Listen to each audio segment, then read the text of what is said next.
जय हिंद साथियों, ऐतरा इंस्टीट्यूट के इस डेली करंट अफेयर सेशन में आपका स्वागत है। दोस्तों, आज 18 जुलाई 2026 है और आज इस डेट के रिगार्डिंग जो भी न्यूज़ हमारे एग्जाम के पर्सपेक्टिव से इंपॉर्टेंट होगा, हम उसको डिस्कस करेंगे। जब भी हम कोई करंट अफेयर्स के न्यूज़ वगैरह डिस्कस करते हैं तो आपको मैं हमेशा बताता हूँ कि आपका सोर्स ऑथेंटिक होना चाहिए।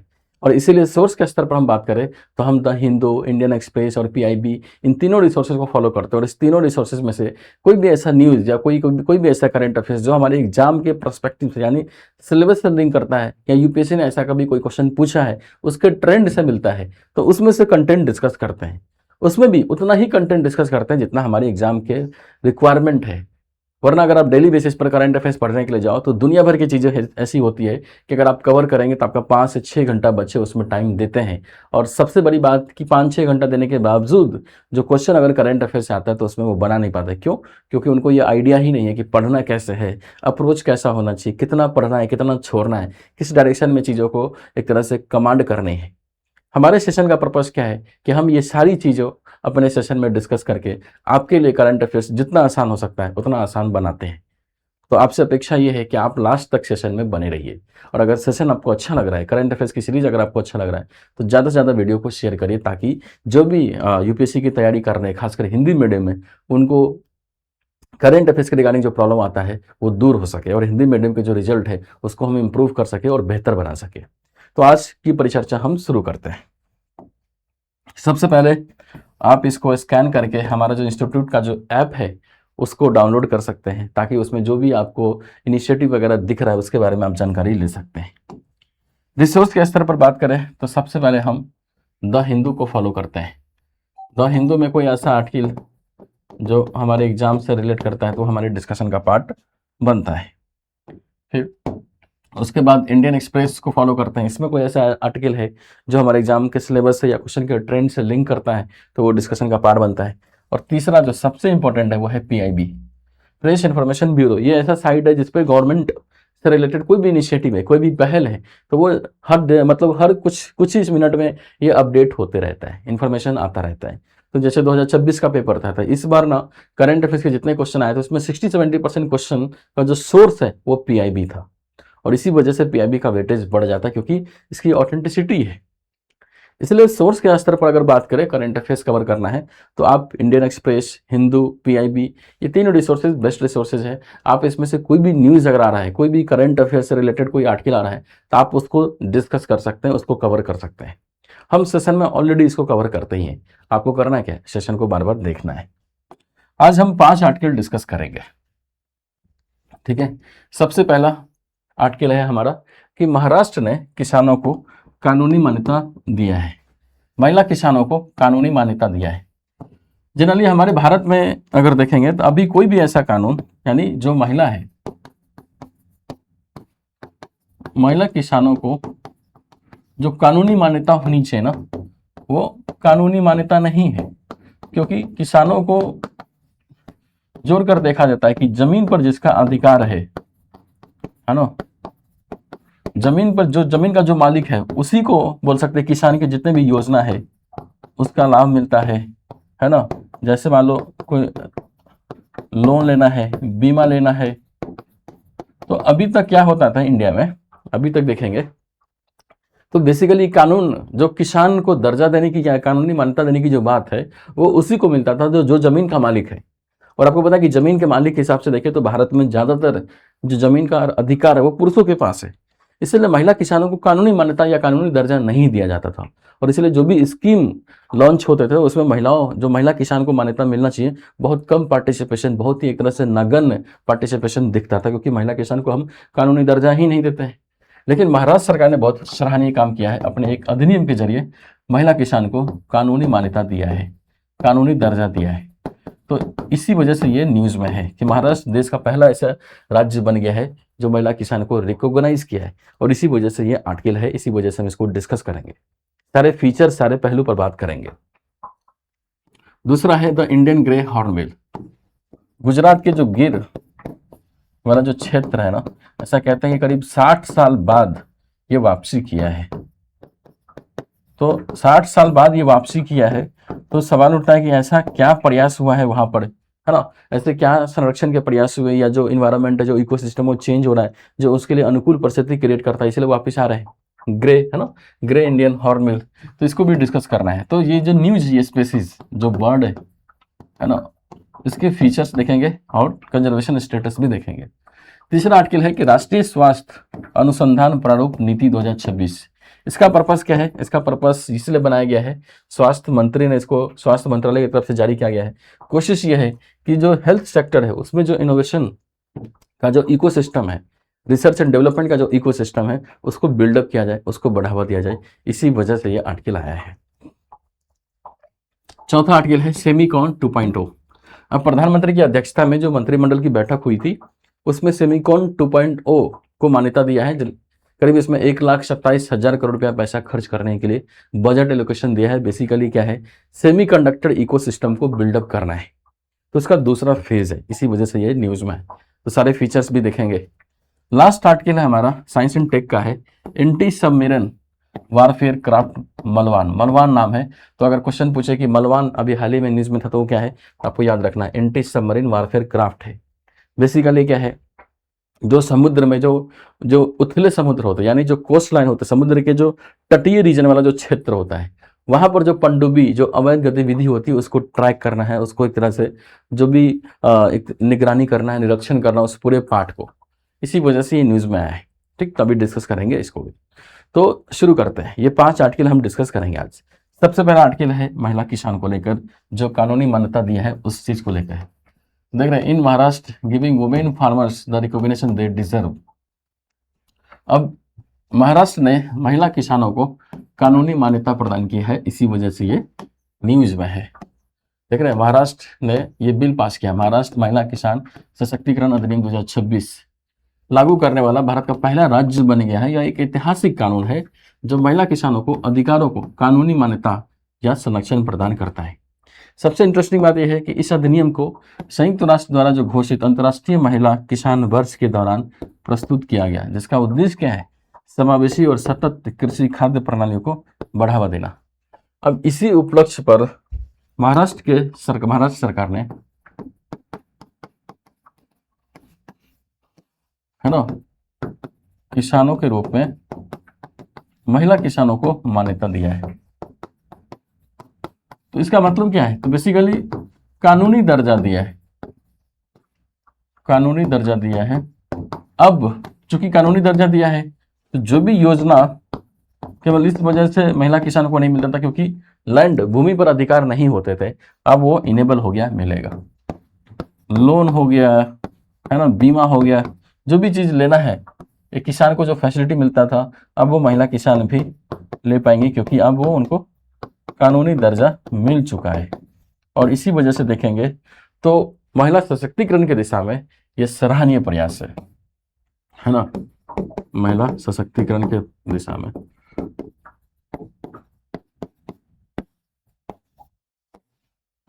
ठीक, अच्छा प्रयास है। तो एक एक करके डिस्कस करते हैं। पहले इस कानून के जो फीचर्स है वो भी देखेंगे, फिर उसके बाद हर एंगल से डिस्कस कर लेंगे कि इससे क्या फायदे होंगे, क्या चुनौती होगा, क्या समाधान हो सकता है।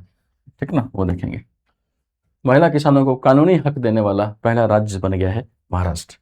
ठीक, भारत अंतरराष्ट्रीय, देखो अभी नेशनल लेवल पर यानी इंडिया लेवल पर देखेंगे तो ना भारत सरकार की कोई नीति है जिसमें किसान, खासकर महिला किसानों को कानूनी मान्यता मिलता हो। इस वजह से ना लिमिटेशन है। तो ऐसा बोला भी जाता है कि सरकार बेटी बचाओ बेटी पढ़ाओ, जेंडर इक्वालिटी की बात करती है, लेकिन उसमें महिला किसानों को कानूनी हक, कानूनी जो दर्जा मिलना चाहिए वो नहीं मिल पाया। इस दिशा में महाराष्ट्र का जो ये अधिनियम है वो बहुत सराहनीय है। एक बोल सकते हैं कि बहुत एक अच्छा पहल है जो पूरे देश में महिला की सशक्तिकरण की दिशा में आगे बढ़ने का नजरिया देता है। ठीक, तो ये बिल है, ये कानून पास किया है महाराष्ट्र महिला किसान सशक्तिकरण अधिनियम 2026। तो बेसिकली क्या है, यह कानून महिला किसानों को बराबरी का अधिकार दिलाने की दिशा में एक बड़ा कदम है। इसका उद्देश्य खेती में काम करने वाली महिलाओं को जमीन, पानी, बैंक ऋण, सरकारी योजनाओं और अन्य प्राकृतिक संसाधनों तक समान पहुंच दिलाना है। अब देख रहे हैं, ये देखो क्या ना, अब तक अधिकांश सरकारी जो भी कृषि योजना थी, चाहे कृषि ऋण हो गया, बैंक लोन का लाभ केवल जमीन के मालिक को ही मिलता था। अब चूंकि जमीन के मालिक था उसी को हम किसान रिकॉग्नाइज करते थे। तो भारत में क्या भी जमीन के मालिक का अधिकांश क्या कृषि भूमि पर देखो तो पुरुषों का ही अधिकार है। इसलिए खेती में बराबर मेहनत करने के बावजूद महिलाएं इन सुविधाओं से वंचित रह जाती थी। यह कानून बेसिकली इसी असमानता को, इसी बैकलॉग को दूर करता है, गैप को दूर करता है। तो भूमि पर अधिकार भी मिलेगा, किसानों की महिला किसान के रूप में मान्यता भी मिलेगा। इस सब के लिए प्रोविजन इसमें कर रखा है, अभी डिस्कस करेंगे। ठीक है, उद्देश्य क्या है, क्या उद्देश्य अगर देखेंगे तो सिंपल है इस कानून का। उद्देश्य बेसिकली समानता का दर्जा प्रदान करना, ठीक, ताकि जो पुरुष किसानों को जो अधिकार मिलते हैं वो महिला किसानों को भी मिल सके, और वो सारे योजनाओं की पहुंच है ना इन तक सुनिश्चित करनी है। इसी वजह से ये एक तरह से अधिनियम लाया गया है। फैक्ट्स देखो, अभी जो तथ्य है, ताकि पता चलेगा कितनी असमानता है। देखिए ना, भारत में ग्रामीण क्षेत्रों के लगभग 73% महिलाएं कृषि कार्य से जुड़ी है। 73% महिलाएं कृषि कार्य से जुड़ी है, लेकिन उनको महिला किसान का दर्जा नहीं मिलता। ठीक है, ग्रामीण पुरुषों में यह आंकड़ा कितना है, 47% है। यानी खेती में महिलाओं की भूमिका अधिक महत्वपूर्ण है, ज्यादा है। फिर देखिए, यह अधिनियम बेसिकली महाराष्ट्र की चौथी महिला नीति के लक्ष्यों पर आधारित है, जिसमें महिलाओं की कृषि आय बढ़ाने, कृषि संपत्तियों में उनकी हिस्सेदारी बढ़ाने का लक्ष्य रखा गया है। बेसिकली महाराष्ट्र सरकार इसी गैप को, जिसको खेती में, कृषि कार्य में महिला की भागीदारी अधिक है, ठीक, तो उस अगर भूमिका अधिक है, भागीदारी अधिक है, तो वो राइट्स भी मिलना चाहिए, वो अधिकार भी मिलना चाहिए। इसी दिशा में ये कानून एक तरह से प्रयास करता है कि समानता स्थापित हो। व्यापक दायरा देखो, तो बेसिकली दायरा इसका यह है कि केवल फसल उत्पादन तक सीमित नहीं है, बल्कि कृषि, बागवानी, पशुपालन, है ना, मत्स्य पालन, जो भी कृषि आधारित गतिविधि है उसमें महिलाओं को शामिल करना है, महिलाओं को बढ़ावा देना है, ताकि अगर महिला किसान का दर्जा मिल पाएगा तो ये इन सभी गतिविधियों में एक तरह से बराबरी का दर्जा ले सकेंगे।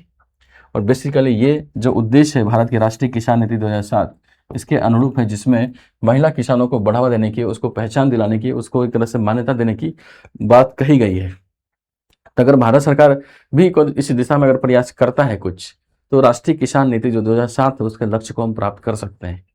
ठीक, अब देखते हैं इस अधिनियम में क्या क्या फीचर्स हैं। ठीक है ना, इस अधिनियम में क्या क्या फीचर्स है, यानी क्या क्या प्रावधान इसमें ऐड किया गया है, एक एक करके डिस्कस करते हैं। तो सबसे पहले क्या है कि किसान की व्यापक परिभाषा इस कानून में शामिल किया गया है। देख रहे हैं कि महिला किसान की परिभाषा को व्यापक बनाया गया है। अब केवल जमीन की मालिक महिला ही नहीं, बल्कि खेती, पशुपालन, मुर्गी पालन, मत्स्य पालन, कृषि, वानिकी, केंचुआ खाद, मशरूम उत्पादन, कृषि उत्पादों के प्राथमिक प्रसंस्करण से जुड़ी हर गतिविधि में महिला चाहे तो वो मालिक हो सकता है, मजदूर को भी किसान माना जाएगा। यानी हुआ क्या, तो जो किसान का जो परिभाषा है ना, वो संकीर्ण परिभाषा ये मानते थे कि केवल क्या करो, जमीन का जो अधिकार दिला दो, तो जमीन का अधिकार दिला दो तो वो किसान हो जाएंगे। इससे इसे दायरा बढ़ाया गया है, बोला कि ये तो रहेगा ही, साथ में अगर पशुपालन हो गया, ठीक, मत्स्य पालन हो गया, ठीक है ना, ठीक, एग्रो फॉरेस्ट्री है, कृषि वानिकी है ना, इन सब गतिविधि में भी महिला किसानों को दर्जा मिलेगा। अगर वो महिला किसान इसमें काम करती है तो मालिक बन सकती है, मालिक बनेंगी। अगर मजदूरी भी करती है तो महिला किसान के रूप में वो दर्ज होगी। ठीक, वो अधिकार, वो कानूनी पहचान, वो मान्यता इस कानून के जरिए इस परिभाषा में शामिल किया गया है। ठीक, ध्यान रखना। दूसरा है महिला किसान सर्टिफिकेशन देने की बात है, वुमेन फार्मर सर्टिफिकेशन देने की बात है। अब इसमें क्या है, जो योग्य महिला है अपने ग्राम सभा या नगर पंचायत के माध्यम से महिला किसान प्रमाणन पत्र प्राप्त, एक तरह से सर्टिफिकेशन प्राप्त कर सकेगी। यह प्रमाण पत्र इस बात का आधिकारिक प्रमाण होगा कि वह किसान है। देख रहे हैं, इसके बाद सरकारी योजनाओं का लाभ लेने के लिए जमीन का मालिक होना जरूरी नहीं रहेगा। बेसिकली हुआ क्या कि ग्रामीण यानी ग्राम सभा, देख रहे हैं, ग्राम सभा या नगर पंचायत के माध्यम से, यानी इसमें महिला किसान को क्या होगा, कोई जरूरी नहीं कि जमीन पर अधिकार मिलेगा तभी बन पाएगा, नहीं, जमीन पर अधिकार मिलेगा तभी मिल पाएगा, ऐसा नहीं है। ऐसे तो बहुत दिक्कत हो जाएगी। इसमें क्या हो गया, वुमेन फार्मर सर्टिफिकेशन देने की बात है, यानी प्रमाण पत्र देने की बात है। वो प्रमाण पत्र कौन जारी करेगा, तो जो ग्राम सभा है, ग्राम सभा जारी कर सकता है। ठीक है, ग्राम सभा जारी कर सकता है, नगर पंचायत जारी कर सकता है। अब ग्राम सभा, नगर पंचायत ये सर्टिफिकेशन जारी कर दिया, जैसे ये प्रूफ हो गया है कि जो महिला है वो क्या है, किसान है। अब उनको पहचान मिल गई। अब उस सर्टिफिकेट के जरिए कोई भी योजना जो गवर्नमेंट का है उसका वो लाभ ले सकती है। ठीक है, ये ध्यान रखना। तो वुमेन फार्मर सर्टिफिकेशन की बात इसमें की गई है, सर्टिफिकेट की बात की गई है। ठीक है, डिजिटल रजिस्ट्री और विशेष कोष राज्य सरकार बनाने की बात है। इसमें क्या है, सभी प्रमाणित महिला किसानों का एक केंद्रीकृत डिजिटल रिकॉर्ड बनाया जाएगा। फिर महिला किसानों के कल्याण और सशक्तिकरण के लिए एक विशेष राज्य स्तरीय कोष इंपावरमेंट फंड बनाया जाएगा, जिससे उनके लिए विभिन्न योजनाओं का वित्त पोषण किया जाएगा। अब इसमें क्या है, सबसे पहले जो सर्टिफिकेशन होगा, सर्टिफिकेट मिलेगा, उसका डिजिटल रिकॉर्ड मेंटेन करेंगे। फिर उसके बाद एक एम्पावरमेंट फंड भी बनाया जाएगा। उसी फंड से कोशिश की जाएगी कि जो भी योजना है उसका लाभ महिलाओं को मिल सके, एज ए महिला किसान होने के नाते। तो देख लो कितना एक तरह से उत्साहजनक तरीके से काम हुआ है, महिलाओं की दिशा में सराहनीय प्रयास है। अन्य राज्यों को भी, खासकर भारत सरकार को इसको एक मॉडल के तौर पर लेना चाहिए। ठीक, नेक्स्ट है कि निगरानी और क्रियान्वयन को भी बराबर देखना है, तो उसके लिए 2 स्तरीय व्यवस्था किया गया है। कैसे, तो इस कानून के प्रभावी क्रियान्वयन के लिए 2 स्तर व्यवस्था बनाएंगे, क्योंकि अगर कानून बना दिया है तो हमको तो ये भी देखना है ना कि उसका जो क्रियान्वयन है वो ठीक से हो रहा है कि नहीं हो रहा है, उसका जो पालन है वो ठीक से हो रहा है कि नहीं हो रहा है। पता चला कि हमने लागू कर दिया और जो ग्राउंड लेवल पर है, जो अधिकारी है, वो अभी भी अपनी मानसिकता से, यानी जो महिला विरोधी मानसिकता है, जो एटीट्यूड है उनका, वो बदला ही नहीं। तो इनका क्रियान्वयन मैकेनिज्म, निगरानी एक तरह से बराबर होगा। इसके लिए 2 स्तरीय व्यवस्था की गई है। सबसे पहले राज्य स्तरीय निगरानी समिति। अब क्या है कि जिसकी अध्यक्षता मुख्य सचिव करेंगे या विभिन्न विभागों के बीच समन्वय सुनिश्चित करेंगे। दूसरा है गवर्निंग काउंसिल, जिसकी अध्यक्षता मुख्यमंत्री करेंगे। यह कानून से जुड़ी नीतियों को दिशा देने और दीर्घकालिक निर्णय लेने का कार्य करेगी। तो ये दोनों एक तरह से जो समिति है, कमेटी जो बनाया गया है, बेसिकली वो जो महिला किसान नीति जो अधिनियम लाया गया है उसका क्रियान्वयन ठीक से हो रहा है कि नहीं हो रहा है, क्या कमी है, क्या चैलेंजेज है, वो सबको दूर करने के लिए बराबर निगरानी, एक तरह से निरीक्षण करने की व्यवस्था बनाया गया है। तो ये टू स्टेज पे है, तो ज़्यादा अच्छा है, इफेक्टिव तरीके से होगा। ठीक है, अब देखिए, अब सवाल उठता है कि ये जो प्रोविजन इस अधिनियम में किया गया है, तो इससे जाहिर सी बात है कि महिलाओं के लिए एक अवसर क्रिएट करता है। ठीक, उसका योगदान भी होगा, तभी जाके वो महिला सशक्तिकरण की दिशा में एक अच्छा, जो भारत सरकार का जो इनिशिएटिव, खासकर महाराष्ट्र से जो गवर्नमेंट चाहता कि वो वुमेन एम्पावरमेंट की दिशा में सशक्तिकरण के प्रयास में आगे बढ़े। तो कैसे वो अवसर बनता है, देखो सबसे पहले से क्या होगा, महिला किसानों को कानूनी पहचान मिलेगी। कानूनी पहचान मिलेगी तो योजनाओं का लाभ मिलेगा। योजनाओं का लाभ मिलेगा तो वो भी जो अपने एक तरह से फाइनेंशियल इंडिपेंडेंसी बढ़ेगी, क्योंकि लगभग 70% से ज़्यादा जो महिला है ग्रामीण क्षेत्रों में, विलेज में, वो कृषि कार्यों में संलग्न है। पुरुषों तो देखो 45-47% के आसपास ही है, भारत में देखेंगे पूरा डेटा। तो जब 70% ग्रामीण महिला कृषि कार्य में संलग्न है तो उनको वो कानूनी अधिकार मिलना चाहिए जो वो डिजर्व करती है। ठीक है ना। तो जैसे मानो कोई सीता, कोई एग्जाम्पल लेके चलते हैं, कोई सीता है अपने परिवार के खेत में वर्षों से खेती करती है, लेकिन जमीन उसके पति के नाम पर है। पहले वो किसान नहीं मानी जाती थी, लेकिन अब वुमेन फार्मर सर्टिफिकेट मिलने के बाद वो आधिकारिक रूप से किसान कहलाएंगी और जो भी स्कीम चाहिए होगा वो उनको मिल सकता है। सरकारी योजना और बैंक ऋण तक आसान पहुंच होगा। अब जमीन के मालिक होने की अनिवार्यता नहीं है। महिलाएं भी सरकारी सब्सिडी, बीमा, बैंक लोन का लाभ ले सकेंगी। जैसे मान लो एक महिला है, वो डेयरी और मशरूम उत्पादन शुरू करना चाहती है, तो पहले जमीन उसके नाम नहीं होने से लोन नहीं मिलता था।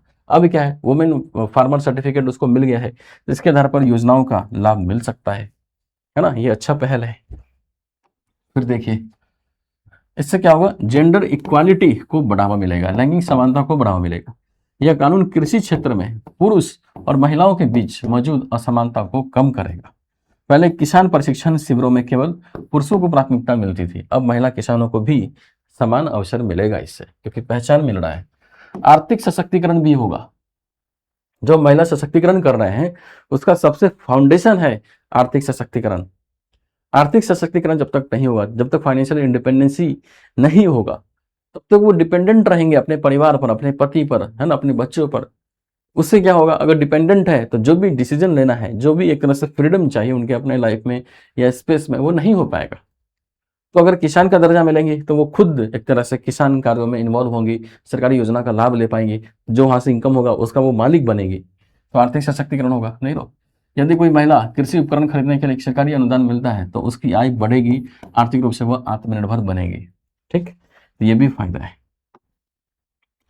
अब देखो इसके लिए क्या होगा, नीति पॉलिसी मेकिंग के लिए बेहतर डेटा भी उपलब्ध होगा, क्योंकि आप किसान को महिला किसान के रूप में दर्ज कर रहे हैं। तो जो भी किसान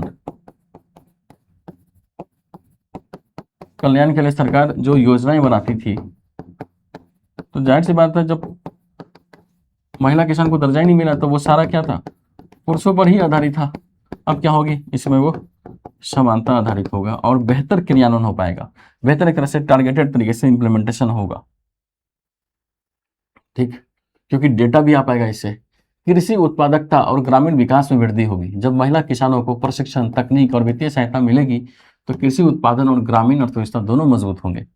देख रहे हैं, स्वयं सहायता समूह की महिलाएं आधुनिक तकनीक अपनाकर जैविक खेती करेंगी, जिससे उत्पादन, पर्यावरण संरक्षण, है ना, आय दोनों बढ़ेगा। तो इतने सारे फायदा होने वाला है अगर महिला किसान को हम दर्जा दे देंगे तो। ठीक, तो सवाल उठता है कि अगर इतने सारे फायदा होने वाला है तो क्या इसमें कुछ चुनौती नहीं है, कोई समस्या नहीं है? तो चुनौती देख लेते हैं, क्योंकि जब भी महिलाओं को लेकर कोई इनिशिएटिव, कोई पहल जब सरकार लॉन्च करती है तो सबसे पहले विरोध उसके परिवार से, उसके समाज से ही होता है। तो पहला विरोध, पहला समस्या क्या है, चुनौती देखिए। पहली चुनौती है सामाजिक और पितृसत्तात्मक सोच। और पितृसत्तात्मक सोच ऐसा सोच है जिसमें पुरुषों को महिलाओं के से ज्यादा वेटेज दिया जाता है। अब क्या होगा, अब महिलाओं को भी किसान का दर्जा दिया है तो जाहिर सी बात है पुरुषों को ये एक तरह से बात सूट नहीं करेगा। उनको लगता है कि वो कहीं मेरे जमीन का एक तरह से हनन नहीं कर लेगा, कहीं जमीन का अतिक्रमण न कर ले, कहीं जमीन का जो अधिकार वो छीन न ले। इस वजह से विरोध भी हो सकता है, बहुत सारे परिवार इसका लागू ही नहीं करेगा, क्रियान्वयन ही नहीं करेगा। लेकिन ग्रामीण क्षेत्रों में आज भी महिलाओं को वास्तविक किसान नहीं बल्कि सहायक माना जाता है। अब अगर किसान का दर्जा मिलेगा तो एक तरह से उनको भ्रम की स्थिति रहेगी, कहीं वो जमीन का मालिक भी ना बन जाए, और इस वजह से वो क्या होगा, बाधा क्रिएट हो सकता है, अफवाह भी फैल सकती है। लेकिन महिला पूरे साल खेती करती है, सहायक क्या मूल रूप से वही जिम्मेदारी है, लेकिन सरकारी रिकॉर्ड में किसान केवल उसके पति का नाम दर्ज होता है। भूमि स्वामित्व की भी कमी है, इस वजह से भी जो जो रियल सेंस में बराबरी या समानता का दर्जा मिलना चाहिए वो अभी अधूरा रहेगा जब तक भूमि स्वामित्व का फैसला नहीं हो जाए।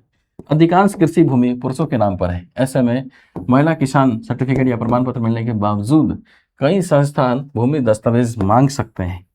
तो जो उनके योजनाओं का जो लाभ उनको मिलना चाहिए, हो सकता है कि उसमें समस्या क्रिएट हो जाए।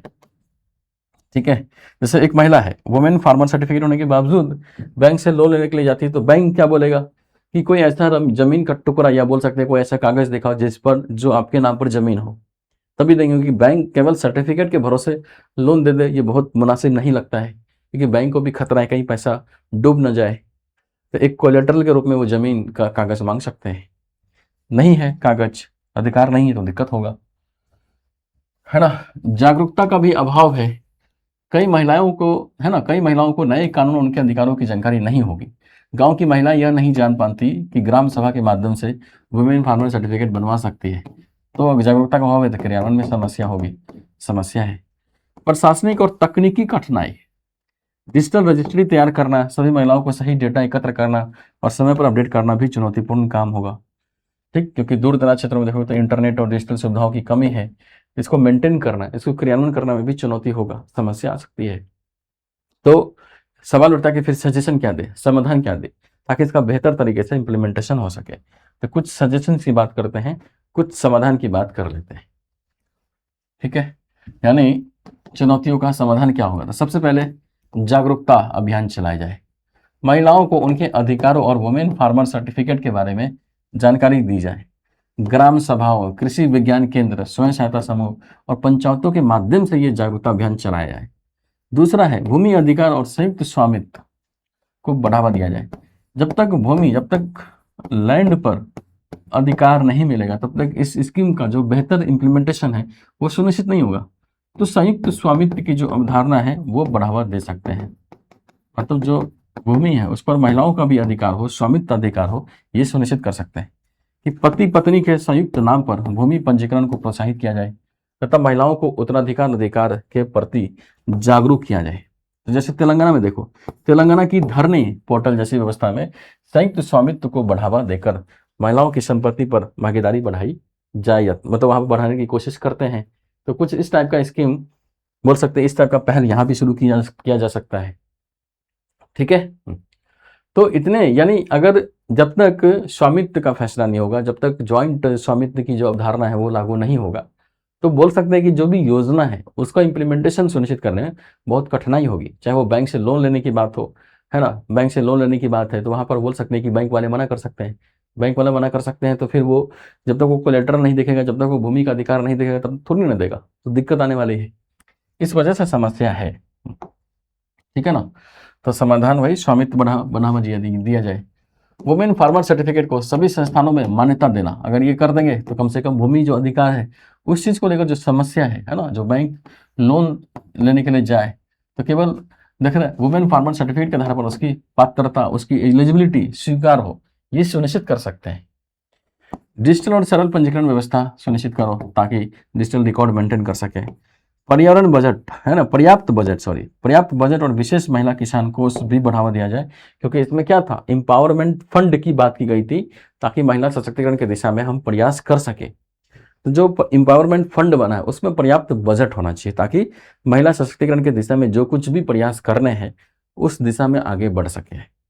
ठीक, तो इतने सारे सुझावों के साथ हम बोल सकते हैं कि महिला किसान को जो कानूनी मान्यता या दर्जा देने की बात जिस उद्देश्य के साथ किया गया है उस उद्देश्य की पूर्ति हो सकती है और सही मायने में जेंडर इक्वालिटी की दिशा में हम आगे बढ़ सकते हैं।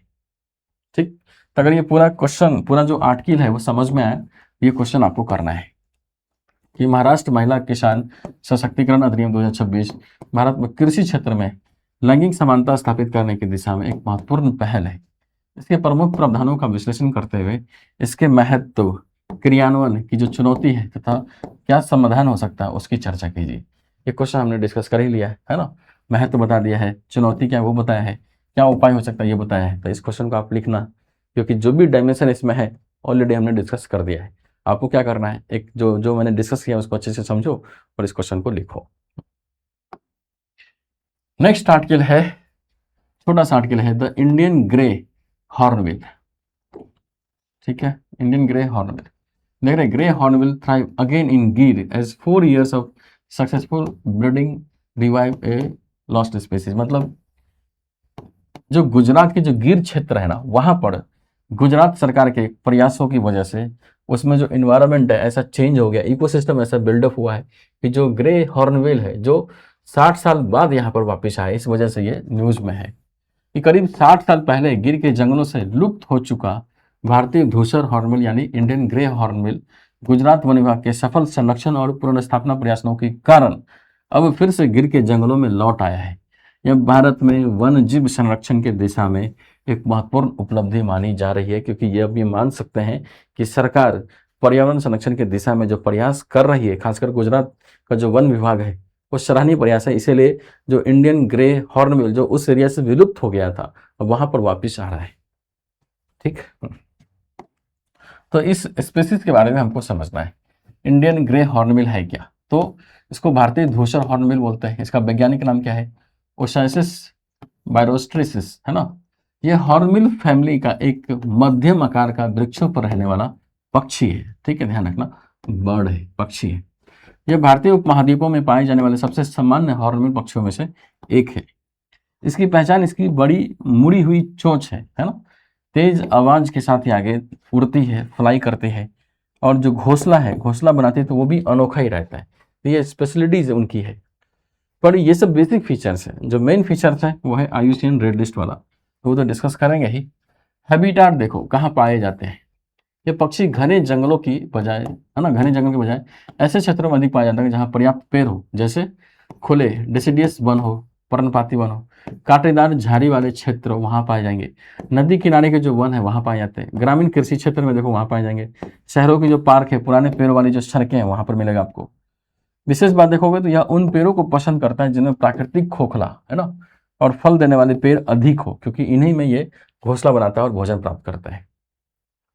तो मान लो कोई पेड़ है, अब उसको यहाँ पर दिख रहा है कि वो घोंसला बना सकता है, तो यहाँ पर रहने के लिए इनके लिए ज़्यादा अनुकूल परिस्थिति है। तो बहुत ज़्यादा डेंस एरिया में नहीं रहता है, बस ये सब क्षेत्रों में ज़्यादा आपको ये मिलेंगे। कहाँ पाया जाता है? तो भारतीय उपमहाद्वीप का एक तरह से एंडेमिक है और मुख्य रूप से देखोगे तो भारत, पाकिस्तान, नेपाल या बांग्लादेश जैसे क्षेत्रों में पाया जाता है। तो बोल देंगे इंडियन सब कॉन्टिनेंट यानी एंडेमिक है, तो बोलेंगे कि भारत में एंडेमिक है, तो बोलेंगे कि हाँ। आयुसीन का जो रेड लिस्ट है, जो आयुसीन रेड लिस्ट मतलब बेसिकली आयुसीन क्या करता है, हर एक जीव जंतु के जो कंजर्वेशन खतरा है, कंजर्वेशन स्टेटस क्या मतलब वो कितने खतरा को झेल पा रहा है, क्या वो विलुप्त होने के कगार पर है, क्या वो संकटग्रस्त स्थिति में है, ठीक। तो उन सब के बेसिस पर वो स्टेटस जारी करता है। और आयुषन के स्टेटस में देखेंगे तो ये लिस्ट कंसर्न है, मतलब कि लिस्ट कंसर्न मतलब बोल सकते हैं कि बहुत ज्यादा इस पर खतरा नहीं है, खतरा नहीं है मतलब सुरक्षित है बेसिकली। तो सवाल उठता है कि गिर से फिर क्यों चला गया था? तो गिर में जो आवास हैबिटाट सब पर जो नुकसान हुआ था ना, इसी वजह से वहां से लुप्त हो गया था। तो लुप्त हो गया था मतलब क्या, वहां से चला गया था। अब सरकार के यानी गुजरात वन विभागों के प्रयासों की वजह से वो फिर वापस यहाँ पे आए हैं और इसी वजह से न्यूज में करीब 60 साल बाद वहां पर दिखा है। तो लिस्ट कंसर्न है यानी बहुत ज्यादा चिंताजनक स्थिति में नहीं है, ठीक, ये याद रखना। जनरली संकटग्रस्त तब होता है जब वल्नरेबल हो, इंडेंजर्ड हो, क्रिटिकली इंडेंजर्ड हो, ये तीन कैटेगरी जिसको बोलते हैं संकटग्रस्त। जब इस ग्रुप में अगर कोई स्पीसीज आ रहा है तो स्पेशल कंजर्वेशन की जरूरत पड़ती है। आयुसीएन अगर आप इन्वायरमेंट पढ़ोगे तो उसमें ही आएगा। बेसिकली अंतर्राष्ट्रीय स्तर पर एक ऐसा संस्थान है जो अलग अलग स्पेसीज के लिए जो खतरा का क्या संकेत है उस बेसिस पर वो स्टेटस जारी करता है। लिस्ट कंसर्न मतलब बहुत ज़्यादा चिंताजनक स्थिति में नहीं है। यहीं पर अगर वल्नरेबल होता, इंडेंजर होता, क्रिटिकली इंडेंजर होता तो मतलब लगभग इतना खतरा आ गया कि उसको विशेष कंजर्वेशन की जरूरत है। अगर कंजर्वेशन नहीं होगा तो क्या होगा, वो विलुप्त हो सकता है, खत्म हो सकता है, ठीक। नेक्स्ट आर्टिकल है राष्ट्रीय स्वास्थ्य अनुसंधान प्रारूप नीति।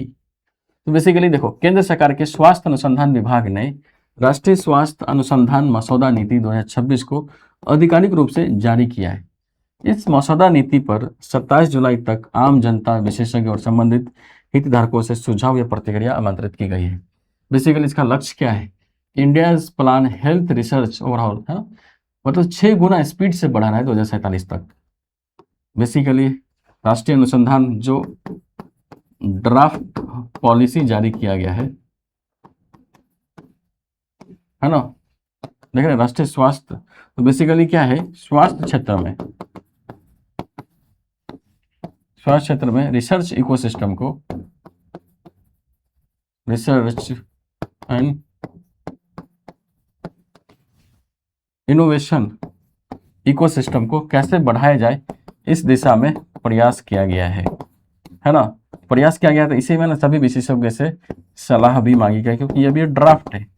तो फिर उसके बाद जब सलाह मांगे जाएगा तो उसमें रिफॉर्म होगा तो फिर इसको लागू करना है। बेसिकली इसका उद्देश्य क्या है कि 2047 तक जो स्वास्थ्य इकोसिस्टम है उसको 6 गुना तक बढ़ाया जाए, है ना, ये सब कोशिश करना है।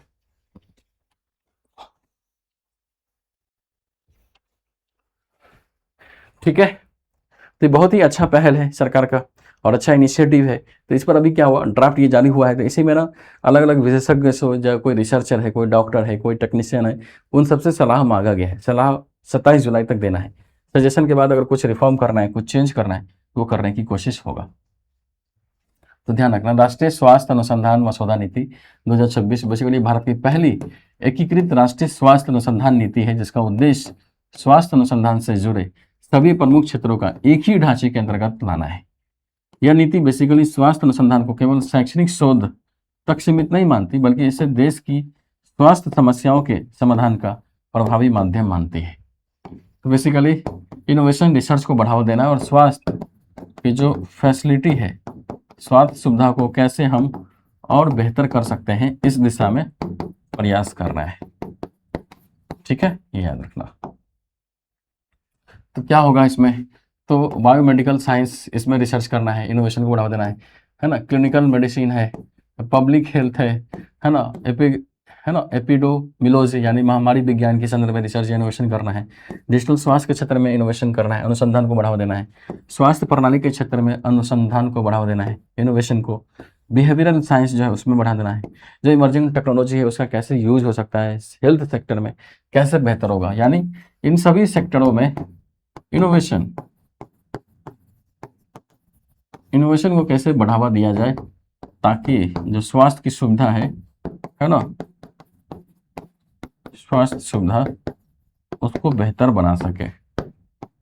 ठीक है, इसी उद्देश्य से ये पहल जो ड्राफ्ट पॉलिसी हो लाया गया। देख रहे हैं कि इस नीति का उद्देश्य भारत की स्वास्थ्य अनुसंधान प्रणाली की कई पुरानी समस्याओं का समाधान करना है। जैसे बिखरे हुए अनुसंधान प्रयास, अलग अलग संस्थान जो बिना समन्वय के शोध करते हैं उसको एक जगह लाना है। क्षेत्रीय असमानता, अलग रीजन में, जैसे साउथ इंडिया में अलग प्रयास है, नॉर्थ इंडिया में अलग प्रयास है, सबको एक तरह से एक ही संस्थान के तहत लाना है। शोध की धीमा उपयोग, अब जो भी रिसर्च करते हैं तो उसका जो परिणाम है उसको सरकारी नीतियों और आम लोगों तक स्वास्थ्य सेवाओं के रूप में पहुंचाया जाए, इस दिशा में कोशिश करना है। क्योंकि अभी बहुत टाइम लगता है, एक बार खोज हो गया अब उसको जनता तक पहुंचाने में ना बहुत ज़्यादा प्रॉब्लम क्रिएट हो जाता है, बहुत ज़्यादा टाइम लग जाता है। इसलिए जितना बेहतर इंप्लीमेंटेशन होना चाहिए वो बेहतर इंप्लीमेंटेशन नहीं होता, समस्या है। तो ये सब कोशिश करना है, ये सब उद्देश्य है इस ड्राफ्ट पॉलिसी का। देख रहे हैं इसमें क्या क्या पहल है, क्या क्या प्रावधान है। तो सबसे पहले क्या है कि स्वास्थ्य अनुसंधान पर सरकारी निवेश को बढ़ावा देना है। इस नीति में स्वास्थ्य अनुसंधान पर सरकार के खर्चों को काफी बढ़ाने का प्रस्ताव है। कितना करना है, तो देखो अभी वर्तमान में क्या होता है, सरकारी स्वास्थ्य है ना, वर्तमान में जो सरकार है ना वह स्वास्थ्य अनुसंधान पर जीडीपी का लगभग 0.02% ही खर्च करती है, बहुत कम है।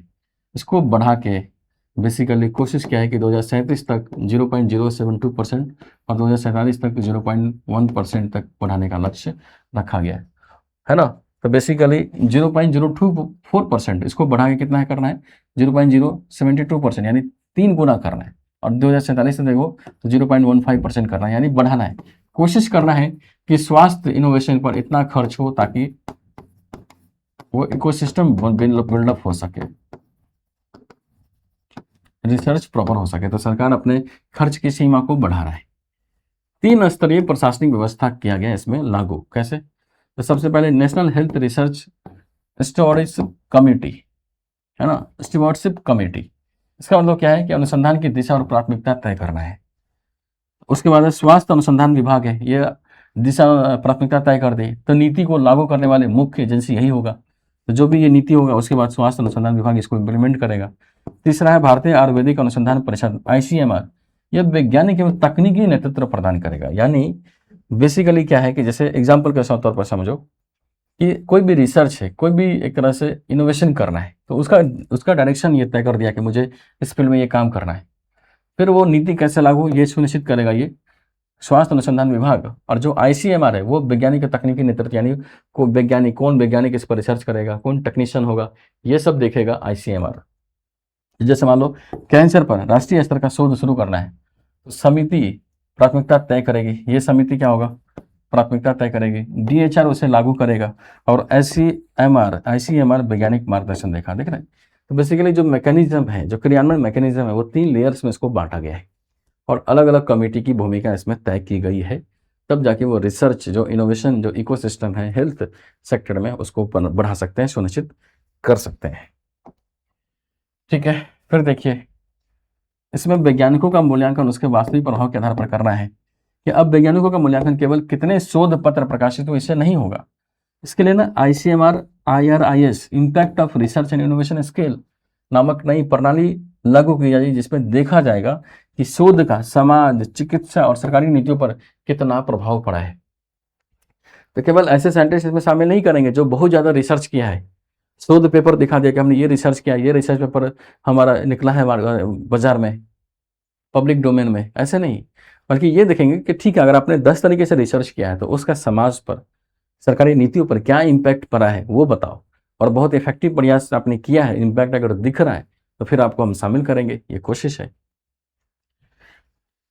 राष्ट्रीय स्वास्थ्य अनुसंधान एजेंडा भी तय करना है। अब अलग अलग और बिखरे हुए शोध की जगह एक राष्ट्रीय अनुसंधान एजेंडा बनाया जाएगा। यह तय करेगा कि किन स्वास्थ्य समस्याओं पर सबसे पहले शोध किया जाए। जैसे टीबी की दिशा में कोशिश करना है तो सब केंद्र राज्य मिलकर करेगा। एंटी माइक्रोबियल रेजिस्टेंस इसमें शोध करना है, कैंसर पर शोध करना है, चाइल्ड जो माल न्यूट्रिशन इस पर शोध करना है। इससे क्या होगा, जो अलग अलग रिसर्च या इनोवेशन होता है ना उसको हम इंटीग्रेट कर पाएंगे, और फिर जो इनोवेशन इकोसिस्टम है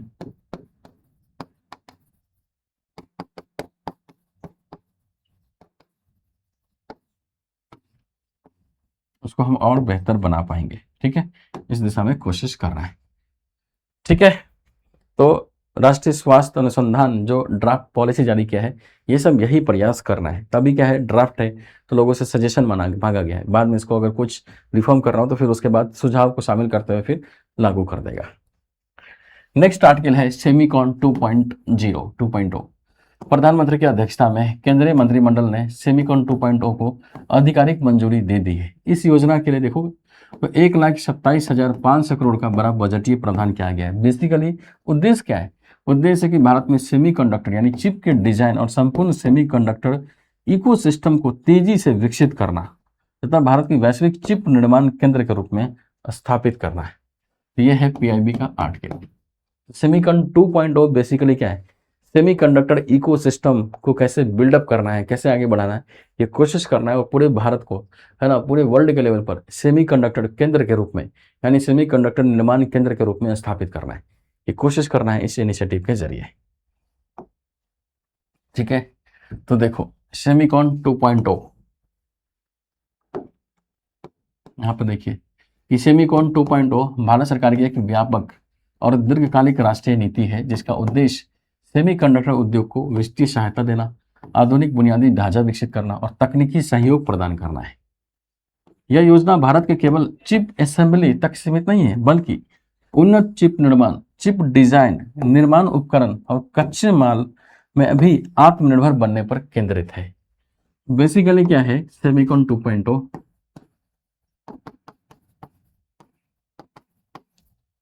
ये कोशिश करता है कि जो सेमीकंडक्टर है ना, सेमीकंडक्टर निर्माण केंद्र के रूप में निर्माण का सबसे पहले तो इकोसिस्टम बिल्डअप किया जाए, साथ में एक वर्ल्ड सेंटर के रूप में, वैश्विक केंद्र के रूप में भारत को स्थापित करना है। इसी दिशा में कोशिश के लिए 1,27,500 करोड़ रुपया एलोकेट किया गया और इसी वजह से ये न्यूज में है। ठीक है, तो ये याद रखना है। तो सेमीकॉन 2.0 बेसिकली सेमीकंडक्टर के निर्माण के लिए इकोसिस्टम बिल्डअप करना और भारत को केंद्र के रूप में स्थापित करना, वैश्विक केंद्र के रूप में स्थापित करना। Semicon 2.0 basically India semiconductor mission का एक प्रमुख घटक है। इंडिया सेमीकंडक्टर मिशन क्या है, वही भारत के सेमीकंडक्टर हब के रूप में भारत को स्थापित करना, उस दिशा में कोशिश किया गया है। इस योजना का मुख्य उद्देश्य क्या है, इस योजना का मुख्य उद्देश्य है कि भारत को वैश्विक सेमीकंडक्टर मानचित्र पर अस्थायी स्थान दिलाना। सेमीकंडक्टर के डिजाइन से लेकर निर्माण तक पूरी जो वैल्यू चेन है वो भारत में ही विकसित करना, विदेशी देशों पर निर्भरता कम करके आत्मनिर्भर बनने की कोशिश करना है। Electronics, automobile, defence, artificial intelligence और टेलीकम्युनिकेशन जैसे क्षेत्रों के लिए स्वदेशी चिप उपलब्ध कराना। इन उद्देश्यों की पूर्ति के लिए हम बोल सकते हैं कि सेमीकॉन 2.0 है ना बेसिकली लाया गया है और उस पर पैसे लोकेट किए गए ताकि सेमीकंडक्टर के दिशा में हम तेजी से आगे बढ़ सके, वो इकोसिस्टम बिल्डअप कर सके, वो जो भी एक तरह से रिक्वायरमेंट है उस फील्ड के लिए आगे बढ़ना, डिजाइन से लेकर हमको मैन्युफैक्चर करना है भारत में ही, तो स्वदेशी यानी आत्मनिर्भर बनना है। ठीक है ना, तो विशेषता देखो क्या क्या है सेमीकॉन 2.0 का। सबसे पहले क्या है, बड़ा बजटीय प्रावधान यानी बजट, पैसे का एलोकेशन इसमें बहुत ज्यादा है। इस योजना के लिए केंद्र सरकार ने 1,27,500 करोड़ का बड़ा बजट निर्धारित किया है ताकि भारत में सेमीकंडक्टर उद्योग का तेजी से विकास हो सके। चिप डिजाइन को बढ़ावा देना है। इसका उद्देश्य भारत को केवल चिप बनाने वाला देश नहीं बल्कि चिप डिजाइन में भी वैश्विक अग्रणी बनाना है। तो भारतीय स्टार्टअप को नई चिप डिजाइन विकसित करने के लिए प्रोत्साहन मिलेगा इससे। स्वदेशी बौद्धिक संपदा है ना, इंटेलेक्चुअल प्रॉपर्टी और नई तकनीक विकसित की जाएगी इससे। जैसे मान लो यदि कोई भारतीय स्टार्टअप एआई और 5G के लिए नई चिप डिजाइन करता है तो उसे सरकारी सहायता इससे मिल पाएगा। तो बेसिकली इन सब उद्देश्यों की पूर्ति के लिए ना सेमीकॉन 2.0 लॉन्च किया गया है, यानी जो चिप डिजाइन को क्षेत्र में कैसे आगे बढ़े इस दिशा में प्रयास कर रहा है, वो इकोसिस्टम बिल्डअप कर रहा है। ठीक है, फिर देखेंगे तो मशीनों और कच्चे माल के लिए निर्माण को प्रोत्साहित कर रहा है। जैसे चिप बनाने के लिए जो केवल फैक्ट्री ही नहीं बल्कि विशेष मशीन, केमिकल्स और उच्च शुद्धता वाली गैस भी आवश्यक होती है। इस योजना के तहत भारत में ही निर्माण करने वाली कंपनियों को वित्तीय सहायता दी जाएगी ताकि वो जो भी चिप बिल्डिंग में जो मशीन सब रिक्वायर्ड है वो भारत में ही बन सके। वैश्विक चिप निर्माण कंपनियों को भारत में निवेश के लिए आकर्षित करना। ठीक है, देख रहा है कि इस योजना का उद्देश्य दुनिया की बड़ी सेमीकंडक्टर कंपनी को भारत में चिप निर्माण संयंत्र स्थापित करने के लिए आकर्षित करना है। इसके अंतर्गत सिलिकॉन फैब यानी जो फैक्ट्री लगते हैं, compound semiconductor fab, discrete component fab, display fab जैसी इकाइयां स्थापित करने की जाएगी। बेसिकली क्या है कि सेमीकंडक्टर के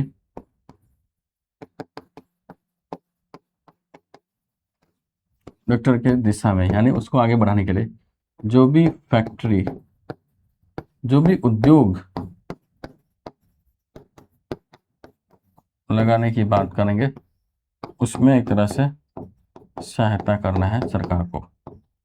ठीक, इस स्कीम के तहत, इसी वजह से ये स्कीम लॉन्च किया गया है, इसी वजह से इस दिशा में प्रयास करने की बात कर रहे हैं।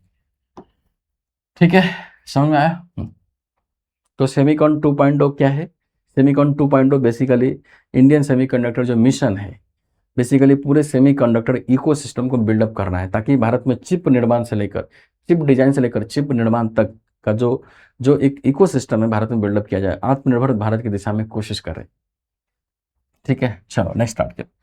ये लास्ट स्टार्ट किया हमारा कि anti submarine warfare craft Malvan, देख रहे हैं, anti marine warfare Malvan set to join Indian Navy. अब इंडियन नेवी को ये हैंड ओवर करने की बात हो रही है। तो भारतीय नौसेना अपने दूसरे स्वदेशी पनडुब्बी रोधी युद्धपोत, देख रहे, पनडुब्बी रोधी युद्धपोत मतलब एक ऐसा वारफेयर है जिसका मूल उद्देश्य क्या है? पनडुब्बी यानी दुश्मनों की जो पनडुब्बी है उसको काउंटर करना है। नाम क्या है? मालवन। मालवन को जल्द ही सेवा में शामिल करेगी। यह जहाज समुद्र के उथले क्षेत्र यानी सैलो वाटर्स में दुश्मन की पनडुब्बियों का पता लगाने, उनका पीछा करने और उन्हें नष्ट करने के लिए विशेष रूप से बनाया गया। तो सैलो वाटर्स क्या है? तो सैलो वाटर्स देखो आप ऐसे समझो, तो समुद्र का उथला क्षेत्र है ना। तो जैसे मान लो ये समुद्र है, ठीक, और ये तट है, ये कोस्टल, ये इधर से जमीन है, तो ये कोस्टल रीजन है। अब ये यहाँ से समुद्र स्टार्ट हो गया, ऐसे करके समझो। तो जो सैलो वाटर होता है ना, सैलो वाटर जो होता है, तो बेसिकली वो समुद्र की जो सीमा है ना, जो कोस्टल है, कोस्टल लाइन के नजदीक होता है, बेसिकली कोस्टल रीजन के नजदीक होता है। तो बेसिकली सैलो वाटर समझो आप यहां पर बनेगा। फिर बेसिकली इस रीजन में अगर कोई पनडुब्बी है दुश्मन देशों का है, तो जो मलवान विकसित किया गया है, ये वारफेयर बेसिकली इन पनडुब्बियों को नष्ट करने के लिए विकसित किया गया, बनाया गया, और इसको भारतीय नेवी में शामिल करने की बात की जा रही। तो जो डीप वाटर है ना, जो गहरे समुद्र में, उसमें तो इंडियन नेवी के लिए और वारफेयर है ही। सैलो वाटर यानी भारतीय कोस्टल रीजन के नजदीक वाला जो समुद्री क्षेत्र है, अगर उस क्षेत्र में अगर कोई दुश्मन का पनडुब्बी है और वो अवैध तरीके से यहाँ पर घुसा हुआ है, सीमा की निगरानी कर रहा है, गतिविधि को नोटिस कर रहा है ना, तो फिर इसको नष्ट करने के लिए ये मलवान है ना, मलवान वारफेयर विकसित किया गया है। इसको भारतीय नेवी में शामिल करने की, असेंबल करने वाली, यानी बोल सकते हैं कि इंक्लूड करने की बात कर रहे हैं। ठीक, याद रखना। तो मालवान एक नई पीढ़ी का स्वदेशी पनडुब्बी रोधी, देख ना, रोधी उथले जल युद्धपोत है। बेसिकली वही उथले यानी कोस्टल रीजन के जो नजदीक वाला क्षेत्र है उसमें काम करेगा, और स्वदेशी पनडुब्बी रोधी है यानी स्वदेशी तौर पर विकसित किया गया है। पनडुब्बी रोधी मतलब जो दुश्मन देश के पनडुब्बी उसको नष्ट करना है। विशेष रूप से समुद्र के भीतर होने वाले अभियानों के लिए विकसित किया गया, यानी कोस्टल रीजन के आसपास अभियानों के लिए विकसित किया गया। भारतीय नौसेना के अनुसार यह आकार में कॉम्पैक्ट है, छोटा है, लेकिन बेहद शक्तिशाली युद्धपोत है जो उथले समुद्री क्षेत्रों में तेजी और सटीकता के साथ रक्षात्मक अभियान चला सकता है। याद रखना, जो कोस्टल रीजन वाला जो एरिया है ना, वहां पर बहुत तेजी से इफेक्टिव तरीके से ये अभियान चला सकता है। निर्माण किसने किया? तो इस वॉरफेयर का निर्माण और एकीकरण पूरी तरह से कोचिन शिपयार्ड लिमिटेड, है ना, कोची यानी केरल द्वारा विकसित किया गया। तो ये जो कंपनी है भारत सरकार की, उसने इसको विकसित किया है। उद्देश्य क्या है?